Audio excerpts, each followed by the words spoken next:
सुक्या बांगड्याचं सार बघतोय आपण.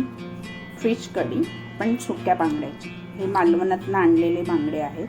खरबा बांगडा आहे हा. हे पाण्यामध्ये 2 तास 1 ते 2 तास भिजत ठेवायचे आणि नंतर आपण साफ करून घ्यायचे. मला आता अर्धा तास झालाय भिजवून. साधारण अजून अर्ध्या तासाने आपण त्याला स्वच्छ तो काटावरचा काढून त्याचे तुकडे करून घेणार आहोत. त्याच्यासाठी वाटण तयार आपल्याला करायचं आहे फिश कढीचं. ते आता बघूया. मिक्सरमध्ये ओलं खोबरं 1 वाटी. साधारण 3 बांगडे आहेत. 2 मोठे आणि 1 छोटा आहे. त्याप्रमाणे किती माणसांना हवं त्याप्रमाणे तुम्ही खोबऱ्याची क्वांटिटी ठेवा. अर्धा कांदा उभा चिरून, लसूण 7-8 पाकळ्या,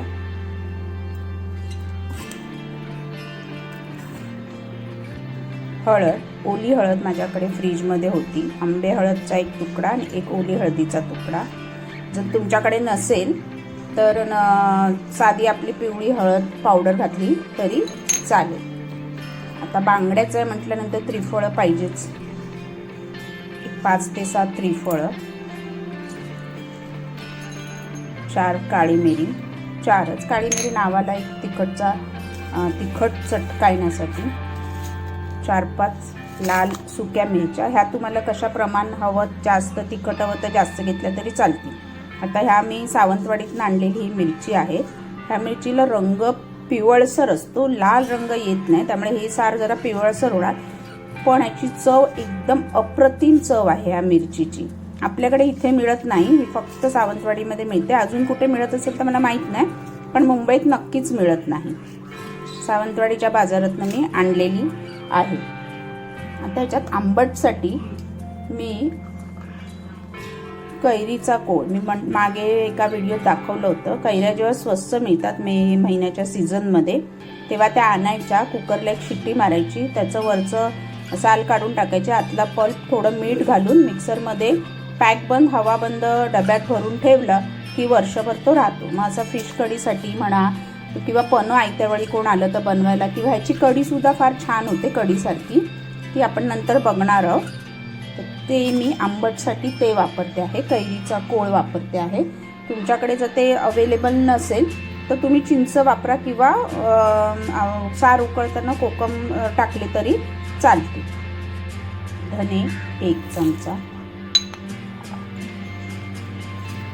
बडीशेप अर्धा चमचा. आता याच्यामध्ये मेथी दाणे आपण टाकणार आहोत किंचित, अगदी पाव चमच्यापेक्षा कमी. आंबटमध्ये जेव्हा आपण मेथी दाणे टाकतो तेव्हा ती आंबटची चव अजून एक वेगळी चव येते. तुम्ही ट्राय करून बघा. आता हे मिक्सरला आपण सगळं ग्राइंड करून मस्त मऊ एकदम पेस्ट करून घ्यायचं आहे. मऊ वाटण असं वाटून घेतलं आहे मिक्सरला. जेवढं मऊ करता येईल तेवढं मऊ करून घ्या. धणे, बडीशेप, त्रिफळं जर भिजत ठेवली आधी अर्धा तास आणि मग मिक्सरला वाटणात तर ती चांगली, त्याचा अरोमा छान असा येतो.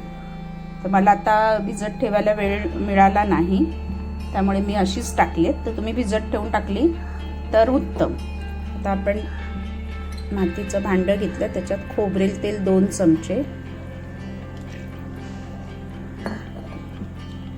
कांदा बारीक चिरलेला,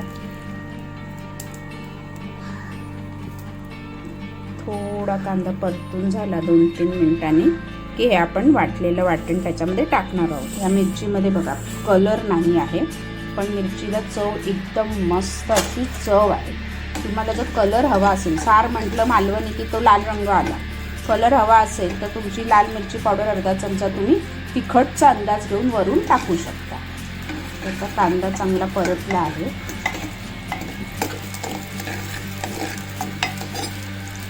आपण हे वाटण सगळं त्याच्यात टाकून मिक्सर धुवून किती पातळ पाहिजे ते तेवढं करून घ्यायचं आहे. मिक्सर धुवून आपण मिक्सर धुवून घेतला आहे. आता ह्याचे किती पातळ आणि घट्ट व त्याप्रमाणे तुम्ही रस्सा करा. हे थोडा घट्ट आहे, आपण अजून पाणी घालूया.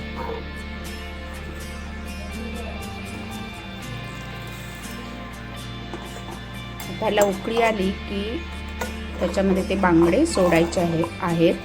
ह्याच्यामध्ये मीठ टाकताना अंदाज घेऊन टाका, कारण ते खारे बांगडे आहेत. ऑलरेडी धुवून आपण घालून धुवून ठेवले आणि तरी त्याचं मीठ कमी होईल असं नसतं. खाऱ्या बांगड्यातले किती धुतले तरी त्याच्यात खारटपणा हा चांगला मुरलेला असतो. त्यामुळे मिठाचा अंदाज बघूनच मीठ घाला. पहिले कमीच घाला, नंतर बांगडे घालून एक उकळी आल्यानंतर मिठाची पाहिजे तर एक हे बघा बरोबर आहे का, आणि मग पाहिजे तर अजून त्याच्यामध्ये ॲड करा. आंबट कमी वाटलं कैरीच्या कोळने तर वरून 2 उकळल्यानंतर 2 कोकमं तुम्ही घालू शकता. बांगड्याची कढी म्हणजे थोडी आंबटच पाहिजे, तिखट आंबट. आता हे बघा, ह्याचा कलर येलो आहे, तर थोडा कलर येण्यासाठी मी लाल मिरची पावडर, काश्मीरी असेल तर काश्मीरी टाका, किंवा संकेश्वरी किंवा बेडगी मिरची जर घरात असेल तर ह्या मिरची बरोबर वाटताना त्या 2 मिरच्या टाका, म्हणजे त्याचा रंग बॅलन्स होईल. आता हे उकळी आल्यावर आपण त्याच्यात बांगडे सोडायचे आहेत. मी आता बांगडे तोपर्यंत स्वच्छ साफ करून घेते. बांगडा बघा स्वच्छ धुवून त्याच्यामधला काटा मी सुरीने काढून टाकला आहे. काढून एवढ्यासाठी टाकायचा की तो खाताना तोंडामध्ये आला नाही पाहिजे, घशात अडकला तर प्रॉब्लेम होईल. खरबा बांगडा आहे हा सुका, तर त्याचा मधला जो काटा आहे भिजत घातल्यावर तो सुरीने छानपैकी निघतो. थोडी तेवढी मेहनत घ्यावी लागते. आता डोक्यासकट घेतलाय, कारण बांगड्याच्या डोक्याला एक छान चव असते.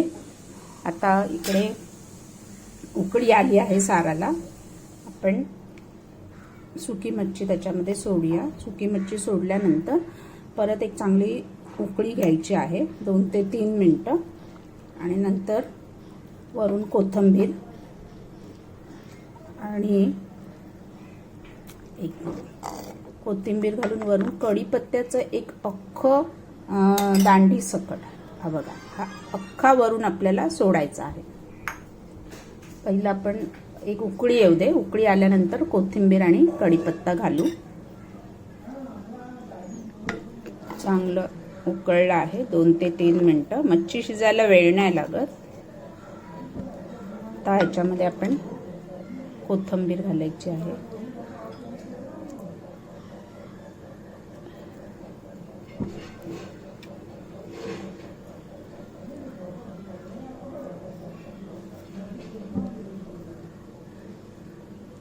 एकदम अर्धी हिरवी मिरची क्रश केलेली वरून घालतोय आपण. एक चव वेगळी तिखटची, हिरवी मिरचीची चव वेगळी येण्यासाठी, आणि कढीपत्त्याचं अख्खी दांडी. आता ह्याला आपण अजून 2 ते 3 मिनटं झाकण ठेवून उकळी देणार बारीक गॅसवर, आणि नंतर बांगड्याचं सार राईस बरोबर भाकरी बरोबर खाण्यासाठी तयार आहे. उकड्या तांदळाबरोबर उकड्या तांदळाच्या राईस बरोबर ह्याची चव एकदम छान लागते. कोकणामध्ये उकडा तांदूळच खाल्ला जातो. कोकणात, केरळला, पुढे त्याच्यानंतर मँगलोर सगळीकडे उकड्या तांदळाचाच राईस जास्त करून खाल्ला जातो, आणि फिश कढी त्या राईस बरोबर एकदम छान लागते.